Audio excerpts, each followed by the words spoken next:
अस्सलाम वालेकुम नाजरीन, पॉलिसी मैटर्स में खुश आमदीद। नाजरीन, जाली डिग्रीज का जो मसला है पाकिस्तान की सियासत में एक बहुत बड़ा मसला बन के उभरा है। मार्च 25 को जमशेद दस्ती जो पाकिस्तान पीपल्स पार्टी के रुकन नेशनल असेंबली थे, उनके हवाले से एक जजमेंट आई और उसके बाद ये मसला है कि आगे से आगे बढ़ता चला गया। हमने देखा कि 14 जून को सुप्रीम कोर्ट ऑफ पाकिस्तान ने ये डिसीजन दिया कि तमाम जो जाली डिग्रीज हैं उनको असेसमेंट की जाए, जो मेंबरान की डिग्रीज हैं उनको देखा जाए कि कितनी जाली हैं कितनी जाली नहीं हैं, और उनको फिर बेसिकली अनसीट करके फ्रेश इलेक्शंस करवाने चाहिए उन सीट्स पर। और ये कहा सुप्रीम कोर्ट ने अपनी जजमेंट में कि इलेक्शन कमीशन जो है वो इस जजमेंट की इम्प्लीमेंटेशन करेगा। तो नाजरीन, इसको आज डिस्कस करते हैं कि आया ये जो जाली डिग्रीज का मसला है जिसके तहत तकरीबन 1100 जो पार्लियामेंटेरियंस हैं नेशनल और प्रोविंशियल असेंबली के, इनकी डिग्रीज को भेज दिया गया है इलेक्शन कमीशन के हवाले से। और जो स्टैंडिंग कमेटी है पार्लियामेंट की एजुकेशन पे, उसने हायर एजुकेशन कमीशन को भेजी हैं ये डिग्रीज, और ये कहा है कि डिग्रीज को असेस करें कि जाली हैं या जेन्युइन हैं। अब ये इसका नतीजा क्या निकलता है? कुछ लोगों का कहना यह है, तज्जिया निगारों का, कि शायद उस तरफ बात बढ़ रही है जिसके बारे में दिसंबर से कहा जा रहा था कि शायद मिड टर्म इलेक्शंस हों, शायद ये हुकूमत अपना मुतय्यन किया हुआ 5 साल वो मुकम्मल ना कर पाए। इसमें कितनी सदाकत है, ये कितनी कयास राइयां हैं, इस पर नाज़रीन आज बात करेंगे। और बात करने के लिए हमारे साथ स्टूडियो में मौजूद हैं डॉक्टर फिरदौस आशिक अवान साहिबा, federal minister for population welfare हैं। उनके साथ तशरीफ रखते हैं doctor Tariq Fazal Chaudhry, member national assembly PMLN। उनके साथ तशरीफ रखते हैं बाबर सत्तार, लॉयर हैं, हाई कोर्ट के एक्सपर्ट हैं, लीगल एक्सपर्ट। और टेलीफोन लाइन पर नाज़रीन हमारे साथ मौजूद हैं हारून रशीद साहब, सीनियर एनालिस्ट हैं। Welcome to the program everybody. नाज़रीन, प्रोग्राम हम शुरू करेंगे। जो इस वक्त सिटिंग है secretary election commission mister Ishtiaq Ahmed Khan, उनकी एक सॉट है, वो हम आपको सुनाते हैं। आबद शेर अली साहब, chairman national assembly standing committee on education, उन्होंने हमें ख़त लिखा था, इधर मेरे पास आए भी थे कि ये डिग्रीज हमें दें। तो मैं खुद गया वहाँ पे स्टैंडिंग कमेटी के आगे पेश हुआ, उनको पूरा हमने सारा जो है वो उनके हवाले कर दी। ये हायर एजुकेशन कमीशन में मीटिंग हुई थी, कोई 1100 के लगभग जो है ना, जितने भी पार्लियामेंटेरियंस हैं उसमें नेशनल असम्बली के हैं, नेशनल असम्बली के मेंबर्स हैं, सेनेट के हैं, सारी सूबाई असम्बलीज के हैं। तो ये कोई 1100 के लगभग जो है फिगर बनता है, वो सारी हमने उनको दे दी हैं। और उसमें पहले से जो चल रहे हैं ये केसेस मुख्तलिफ कोर्ट्स में, वो कुछ 70 का फिगर है।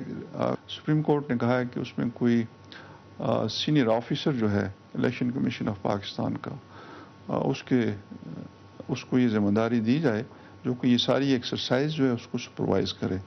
उसका वही होगा कि हायर एजुकेशन कमीशन के साथ बैठ के हमें एक तरीक़ाकार वज़ा करना होगा। नाज़रीन, ये आपने कमेंट सुने, तो अब पैनलिस्ट के पास जाते हैं। जी फिरदौस आशिक अवान साहिबा, आपने बात सुनी और ये भी आपने सुना होगा कि शायद मिड टर्म इलेक्शंस की बात हो रही है।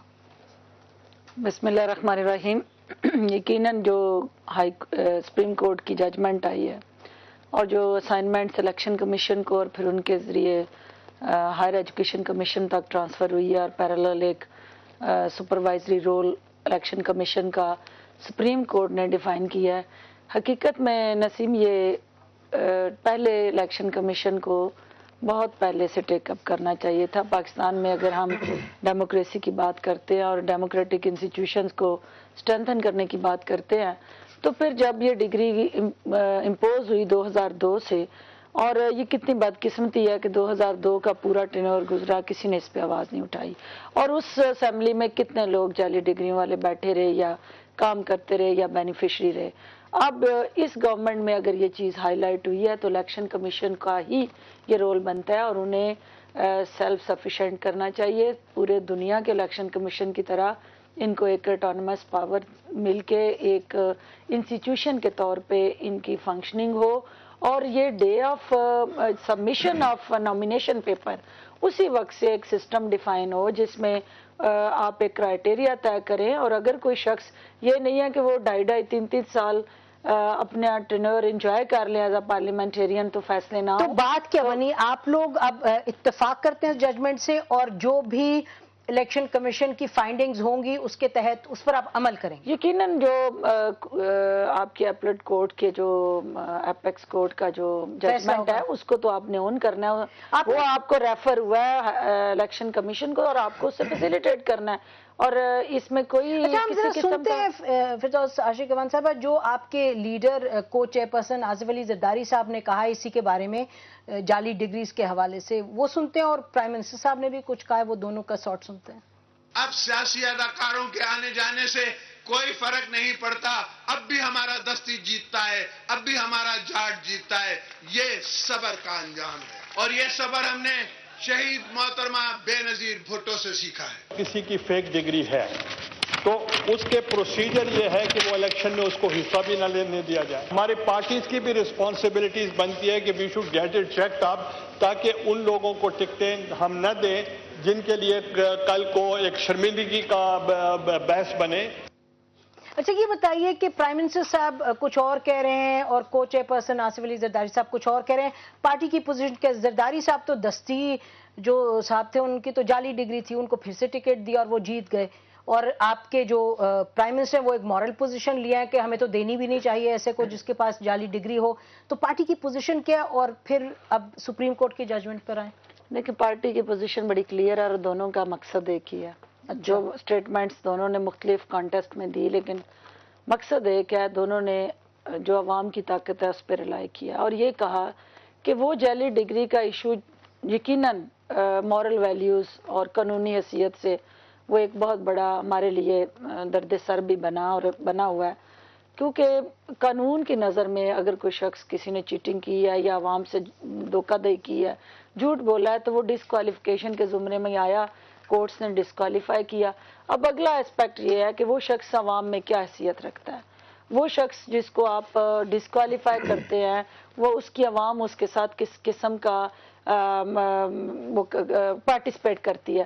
تو آپ نے دیکھا کہ دو شخصیات کو آپ نے باہر نکالا، مطلب کورٹس نے according to rules according to law implement کیا اور ڈسکوالیفیکیشن ہوئی ان کی، لیکن وہ لوگ جب عوام میں گئے تو عوام نے ان کو دوبارہ سے پھر الیکٹ کر کے اسمبلی میں بھیج دیا۔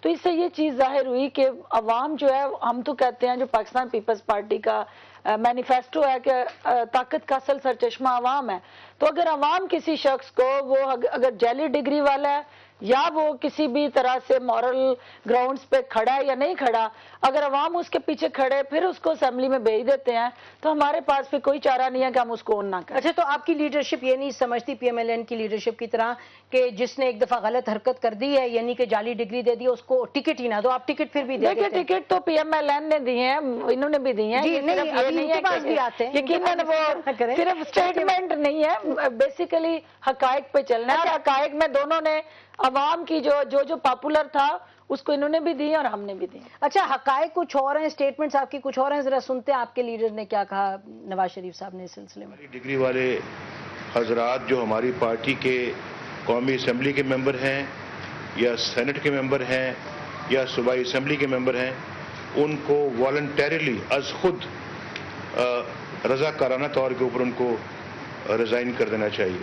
رضاکارانہ طور پہ ریزائن کر دینا چاہیے۔ 56 آپ کے ممبرز ہیں جن کی ڈگریز گئی ہیں ہائر الیکشن